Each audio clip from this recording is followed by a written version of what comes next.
साथियों नमस्कार, कैसे हैं? उम्मीद है, सब विश्वास है कि आप सभी साथी अच्छे हो। साथियों, 1.5 साल की तपस्या के बाद बिहार बिजली भर्ती बोर्ड की परीक्षा हुई, जिसमें सभी तमाम साथी हिस्सा लिए। लेकिन अब छात्रों के बीच एक बड़ा सवाल निकल कर आ रहा है कि सर, नॉर्मलाइजेशन का आधार क्या होगा? हर विद्यार्थी, हर शिक्षक अपने अपने हिसाब से अपना अपना थॉट देते हैं। बहुत अच्छी बातें हैं साथियों, लेकिन आपको जैसा जानकारी होगा कि बीएचपीसीएल एग्जाम को लेकर हम लोग शुरुआती दौर से आपके साथ खड़े थे, और लगातार जब फॉर्म नहीं आई थी तब से जब तक एग्जामिनेशन नहीं हुआ तब तक, यानी ये भी कह सकते हैं शुरू से अंत तक आपके साथ हमेशा खड़ा रहने का काम किया। साथियों, जो भी बच्चे बिहार बिजली भर्ती बोर्ड परीक्षा की तैयारी, खास करके वो बच्चे जो हिंदी पढ़ने के लिए टेक्नीशियन 3 वाले, कॉमर्शियल क्लर्क वाले, जेई वाले, स्टोर असिस्टेंट वाले, या ट्रेड पढ़ने के लिए टेक्नीशियन 3 वाले बच्चे हमारे साथ जुड़े थे, उन सबको दिल से शुक्रिया, धन्यवाद है। साथियों, मुद्दा है नॉर्मलाइजेशन का। नॉर्मलाइजेशन का आधार क्या होगा बिहार बिजली भर्ती बोर्ड परीक्षा को लेकर?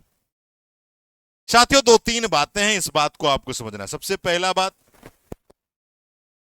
नॉर्मलाइजेशन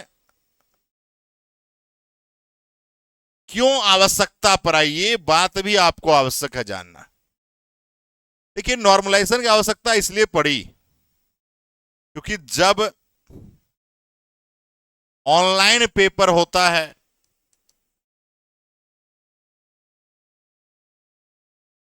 तो डिफरेंट शिफ्ट में पेपर होते हैं। जब ऑनलाइन एग्जाम होता है तो डिफरेंट शिफ्ट में पेपर होते हैं। जब डिफरेंट शिफ्ट में पेपर हुए तो स्वाभाविक है कोई पेपर, किसी दिन पेपर आसान रहा हो, किसी दिन मॉडरेट रहा हो, किसी दिन अच्छे लेवल का सवाल भी आया, उटपटांग, जिसको अपनी बोलचाल के भाषा में बोलते हैं, उटपटांग सवाल पूछ दिया। कभी कभी ऐसे होते हैं। तो डिफरेंट शिफ्ट में जब पेपर हुए तो लेवल जो है लो भी रह सकता था, मॉडरेट भी रहा है और हाई भी रहा है। दूसरी बात, जब हम पेपर देने जाते हैं, देखिए मैं एक बात स्पष्ट कह दूं साथी, एग्जामिनेशन देना और पढ़ाने में आकाश जमीन का अंतर है। जब एग्जामिनेशन हॉल में बैठेंगे ना, एक अलग टाइप का प्रेशर रहता है जो एक छात्र ही समझ सकता है। साथियों, हम लोगों ने भी लंबे समय तक एग्जामिनेशन की तैयारी करी, बहुत सारे एग्जाम दिए, बहुत सारे एग्जाम में असफलता हाथ लगी और बहुत सारे एग्जाम में सफलता भी हाथ लगी। तो ये स्वाभाविक है, परीक्षा के माहौल में एक अलग टाइप का प्रेशर होता है और उस प्रेशर को झेल के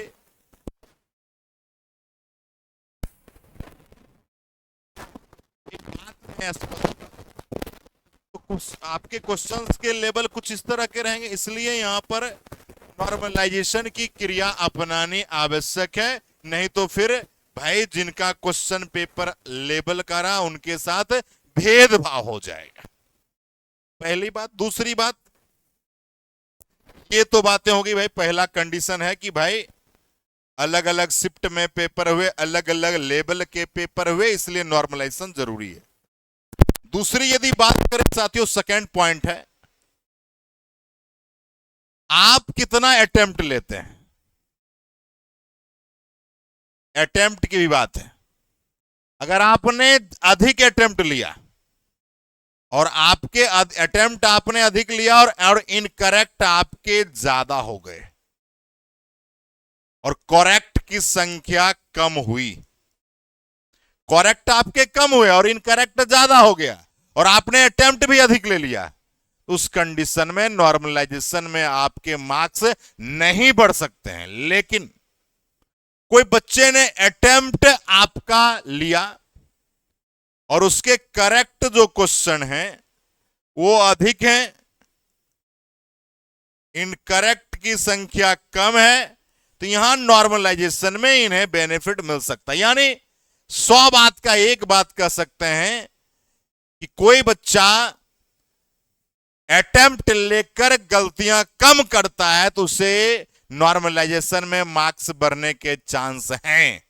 लेकिन कोई बच्चा अटेम्प्ट लेकर इनकरेक्ट ज्यादा कर लेता है तो उन्हें मार्क्स बढ़ने की संभावना बिल्कुल नहीं है। तो अब जो बच्चे थे, क्योंकि देखिए यहां हुआ क्या, बिजली विभाग के एग्जामिनेशन में निगेटिव नहीं था, बहुत सारे लोगों ने 100 क्वेश्चन यानी जितने क्वेश्चन थे सारे सॉल्व कर दिए। अगर उनको इनकरेक्ट क्वेश्चन की संख्या बढ़ जाती है तो उनके लिए जो बच्चे का संख्या जिस बच्चे का निगेटिव ज्यादा हो जाएंगे उन बच्चों को भारी नुकसान उठाना पड़ेगा। तो बहुत सारी चीजें हैं, बहुत सारे चीजों को समझना जरूरी था।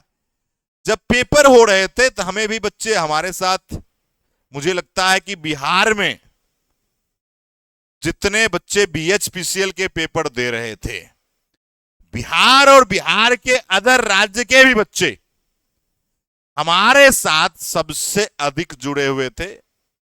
उसके रीजन भी थे। मैं उसमें हिंदी पढ़ा रहा था और हिंदी में डिफरेंट आप कह सकते हैं कि पद के बच्चे थे, डिफरेंट राज्य के बच्चे हमारे साथ जुड़े थे। बिहार के तो हमारे दिल के टुकड़े सब थे ही। तो बहुत सारे बच्चों का कॉल मैसेज आता था कि सर कितना अटेम्प्ट लें। तो मैंने कहा कि जिस क्वेश्चन में आपको लगता है कि सही होने का चांस 50% से अधिक है तभी चांस लीजिए, अन्यथा ना लीजिए। क्योंकि होता क्या है, देखिए अगर नॉर्मलाइजेशन की क्रिया ना होती तब आप 100 में 100 लेते, खास कोई फर्क ही नहीं पड़ता। लेकिन जब नॉर्मलाइजेशन की क्रियाएं हैं तो ये फर्क पड़ेगा। जैसे बैंक का जब आप एग्जाम देंगे ना, चाहे पीओ का या क्लर्क का, किसी भी बैंक सेक्टर में, तो बैंक में भी उनको सेलेक्ट ज्यादा किया जाता है जो बच्चे कम निगेटिव अटेम्प्ट किए हैं। तो ये सारी चीजों को आपको समझना पड़ेगा। तो मेरे भाई, नॉर्मलाइजेशन की क्रियाएं मुख्य रूप से, पहला ये क्वेश्चंस का लेवल, दूसरा अटेम्प्ट का सिस्टम, इसी पर निर्भर करेगी। तो भाई मेरे, जो भी हमारे साथ जुड़े थे शुरू से, और याद करिए जब वैकेंसी नहीं आई थी तब से ये मैं आपके साथ खड़ा था और आज भी खड़ा हूं, और आप भी हमारे साथ करें, ये हमारे लिए गर्व की बात है। बिहार के रहने वाले हैं साथियों, और बिहार की औद्योगिक राजधानी ही हमारा गृह जिला है। और हिंदी के राष्ट्र कवि, भारत के राष्ट्र कवि कहिए, रामधारी सिंह दिनकर भी हमारे ही जिला से थे। तो हम लोगों ने बस एक ही बात स्पष्ट रखी है। बहुत सारे बच्चों का बहुत टाइप का मैसेजेस आते हैं, तो हमें लगता है कि हम बच्चों के लिए अच्छा कर सकते हैं तभी हम इस पर बात करते हैं। नहीं तो भाई बेकार की वीडियोज बनाकर आपको निगेटिव रास्तों पर ले जाना मेरा काम नहीं है। चलिए, बहुत बहुत धन्यवाद है। जो साथी हमारे साथ पहले से जुड़े हैं उनको दिल से शुक्रिया, जो नए साथी हैं उनका स्वागत है, अभिनंदन है। साथियों, नॉर्मलाइजेशन का जो प्रोसेस है मुख्यतः दो बात पर निर्भर करते हैं जिसे हमने चर्चा किया। चलिए, बहुत बहुत धन्यवाद। जय हिंद। फिर मिलेंगे साथी आपके साथ। बहुत बहुत धन्यवाद। इस वीडियो को अधिक से अधिक शेयर करिएगा जिससे लोगों तक ये वीडियो जो जाए और पता चले कि क्या क्या सिस्टम है, क्या क्या भाई जानना आवश्यक। चलिए, बहुत बहुत धन्यवाद। जय हिंद।